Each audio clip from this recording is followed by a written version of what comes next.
दोस्तों, भारत ने रच डाला है इतिहास। भारत ने छठी पीढ़ी के टेक्नोलॉजी को भी पछाड़ा। अब भारतीय वायुसेना को लड़ाकू विमानों को उड़ाने के लिए पायलट की जरूरत नहीं पड़ेगी। यह विमान बिना पायलट के उड़ान भरेंगे और दुश्मन को तबाह कर देंगे। घातक अभियानों के लिए यह जेट बेहद कारगर साबित होंगे। दरअसल दोस्तों, यह भारत का कोई नया प्रोजेक्ट नहीं, बल्कि चीन की बढ़ती चालबाजियों को देखते हुए भारत के DRDO और HAL द्वारा बनाए जा रहे 5th generation AMCA fighter jet का एडवांस वर्जन है। AMCA यानी एडवांस मीडियम कॉम्बैट एयरक्राफ्ट। इसके प्लान को 2022 की शुरुआत में कैबिनेट कमेटी ऑन सिक्योरिटी यानी CCS से मंजूरी मिल चुकी है और अब इस विमान पर काफी तेजी से काम हो रहा है। यह विमान 5th जनरेशन और 6th जनरेशन के होंगे। AMCA Mark 1 में GE414 इंजन लगाए जाएंगे। इसका थ्रस्ट पावर 98 किलो न्यूटन का होगा। वहीं Mark 2 में इसे बढ़ाकर 110 किलो न्यूटन कर दिया गया है। AMCA को DRDO के ADA यानी एरोनॉटिकल डेवलपमेंट एजेंसी ने डिजाइन किया है। फिलहाल भारत का यह ब्रह्मास्त्र अभी डेवलपिंग फेज में है, जिसकी पहली उड़ान 2025 के आखिर तक अनुमानित की गई है और 2035 तक इन विमानों को भारतीय वायुसेना और भारतीय नौसेना में शामिल किया जाना है। 5th जनरेशन के इस लड़ाकू विमान को DRDO,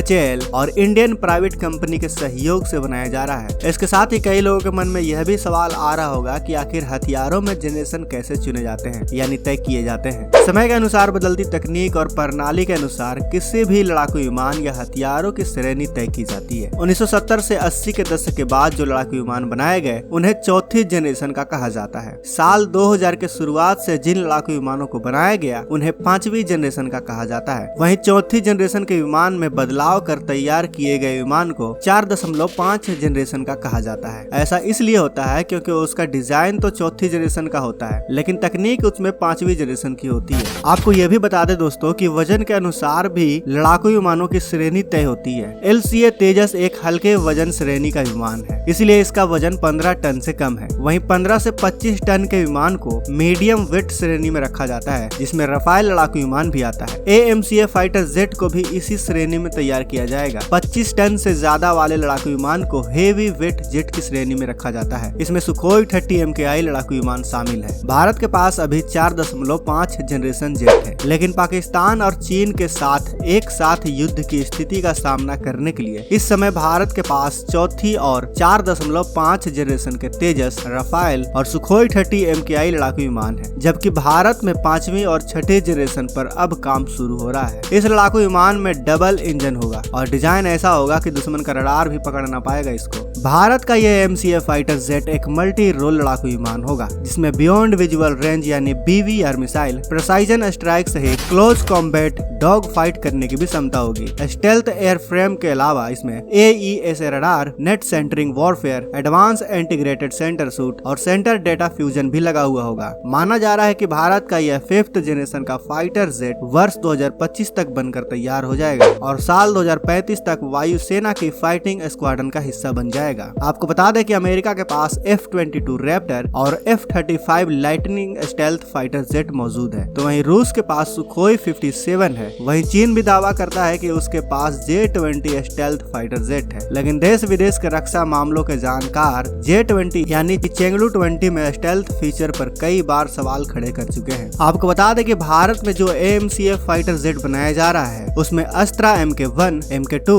MK3 और ब्रह्मोस 2 जैसी कई खतरनाक मिसाइलें लगाई जाएंगी। भारत ने इस लड़ाकू विमान के एक एक पार्ट को इस तरह से डिजाइन किया है कि यह फाइटर जेट अपनी ही पीढ़ी की बाकी के फाइटर जेट के मुकाबले सुपरसोनिक स्पीड में भी स्टेबल रह सकता है। पायलट के कॉकपिट को भी ज्यादा एलिवेशन में बनाया गया है ताकि लड़ाकू विमान को चला रहे पायलट की विजिबिलिटी किसी भी तरह से कम ना हो सके। लेकिन दोस्तों, AMCA की सबसे बड़ी खासियत इसका लॉ क्रॉस सेक्शन एरिया है। फिलहाल AMCA MK1 को बनाया जा रहा है जो 5th जनरेशन का जेट है, लेकिन आने वाले समय में AMCA MK2 यानी भारत के 6th जनरेशन जेट को AI, laser weapon, swarm drone और छोटे E-बॉम्ब से भी लैस किए जाएंगे। भारत का यह विमान दुश्मनों में खौफ पैदा करने में सक्षम होगा। दोस्तों, AMCA लड़ाकू विमान के पूरा तैयार होने से भारत तकनीक के मामले में उन 4 देशों की लिस्ट में शामिल हो जाएगा जो खुद एक 5वीं पीढ़ी के स्टेल्थ लड़ाकू विमान बना सकते हैं। अभी सिर्फ इस लिस्ट में अमेरिका, रूस और चीन ही शामिल है। साथ ही भविष्य में भारत AMCA लड़ाकू विमान विमान का निर्यात भी कर सकता है। अगर भारत ऐसा करता है तो ऐसे कई देश हैं जिन्हें 5वीं पीढ़ी के लड़ाकू विमान चाहिए होंगे। लेकिन F-35 और F-22 रैप्टर की कीमत सुनकर वह देश अपने कदम पीछे खींच लेते हैं। लेकिन वही AMC-MK1 को बनाने में F-35 और F-22 रैप्टर विमानों से कम लागत लगेगी, जिसे ताइवान, फिलीपींस, मलेशिया जैसे देश चीन से अपनी सुरक्षा के लिए AMCA को खरीद सकते हैं। तो दोस्तों, आपको AMC-MK1 और MK2 की खासियतें जानकर कैसा लगा, और जब यह बनकर तैयार हो जाए तब इसे क्या दूसरे देशों से बेचना चाहिए, हमें कमेंट करके अवश्य बताएं। वीडियो अच्छे लगे तो वीडियो को लाइक और शेयर जरूर करें। मिलते हैं अगले वीडियो में। जय हिंद, जय भारत।